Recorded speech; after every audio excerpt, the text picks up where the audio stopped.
According to an internal security department report out today, the terrorism threat to Singapore remains high, with terror groups spreading their influence online amid the pandemic. Although there is currently no specific or credible intelligence that points to an imminent attack on Singapore, ISD noted that it had averted attacks by 2 Singaporean youths. We'll talk more about that in a short while. Domestically, the terror threat stems mostly from self-radicalised individuals influenced by violent materials online.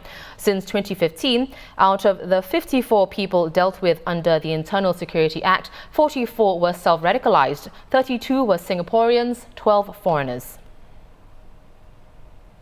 Meanwhile, cases of radicalisation continue to surface among foreigners here.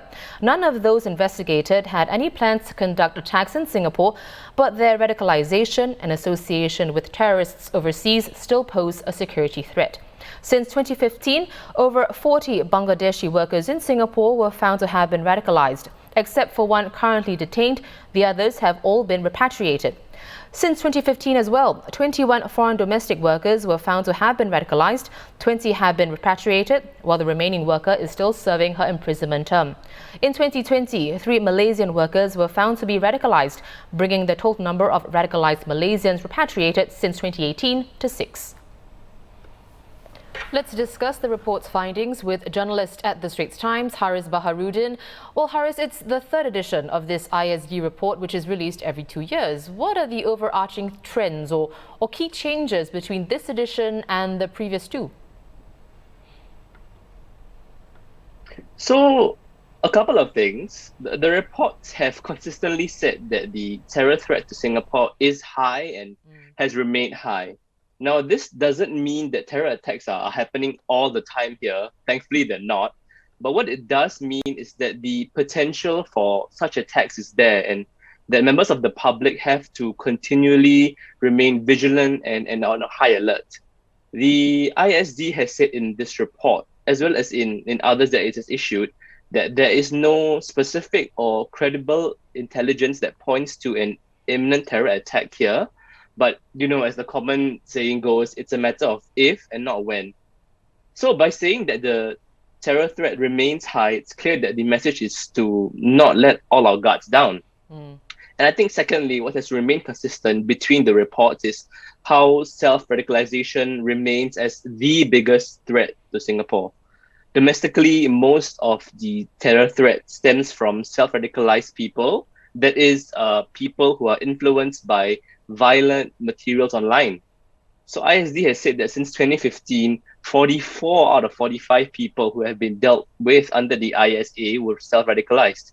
So if we zoom in a bit and look at things more recently, 9 in 10 since 2019 were self-radicalised, with many of them being influenced by groups far away, some of them who many have thought to have been defeated. It shows that the threat of self-radicalisation is not going away anytime soon, and we will have to be on alert for this for some time to come. Right. Well, there have also been 2 high-profile cases of thwarted terror plots by people acting alone. The 16-year-old who wanted to kill worshippers at 2 mosques, and the 20-year-old who had planned to attack Jews at the Megan Abbott synagogue. So, Haris, what did the report highlight about such lone wolf threats? So yes, these lone wolf threats are self-radicalised people, as we had talked about earlier. Now, in both these cases, not only did they involve young and very impressionable people, which is very concerning, but ISD also highlighted how easily obtainable weapons and tactics were used to plan these attacks. These were not big or complicated tactics we're talking about here. The 16-year-old that you mentioned had planned to drive between the 2 mosques he planned to attack using a rented car, which he planned to obtain after he stole his father's credit card.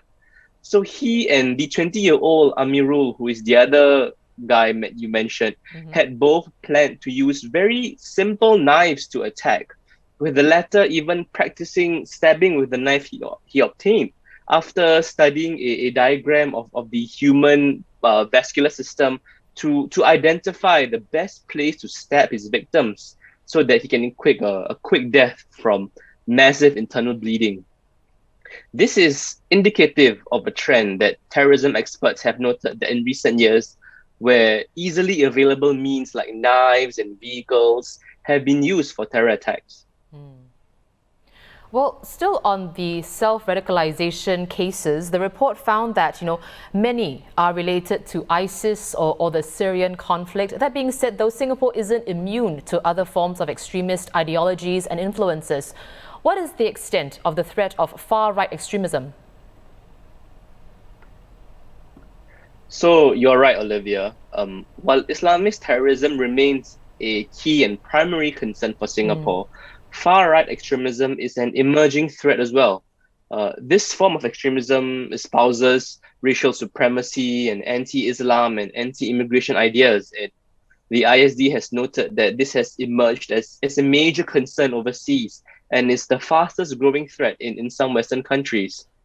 So these far-right extremist groups have reportedly become much more organized and are capable of mounting attacks. At the same time, there's a concern too that the violence that they enact or that they start could provoke sort of retaliation or retaliatory attacks from Islamist terrorist groups too. So of the two potential lone wolf attacks that the department foiled that we discussed earlier, the one involving the 16-year-old was the first case of a detainee to be influenced by far-right extremist ideology. But, as ISD has said, while Singapore has not seen widespread expressions of such beliefs, Islamophobia in such cases still generally remains sporadic here. But this does not mean that Singapore is immune to them, especially in this day and age where such rhetoric is very prevalent on social media, if you know where to look, especially. Well, Haris, thank you so much for helping us break down the ISD report. That was my colleague, journalist Haris Baharudin. You can read his story now at straitstimes.com or in tomorrow's paper.